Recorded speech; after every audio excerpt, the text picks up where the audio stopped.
Writing an application can be fun and creative if you involve young people and all partners.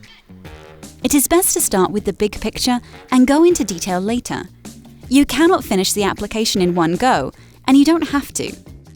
Take some time with young people to investigate, dream, and brainstorm various ideas. Group leaders can use a variety of creative methods to spark imagination and creativity.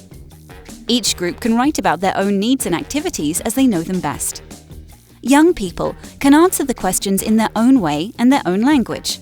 The application does not need to be written in the project slang. Later, group leaders can review contributions of young people and suggest necessary changes. The coordinating partner can use different communication tools, online forms and documents to collect ideas from all groups and later transfer them into the online application form.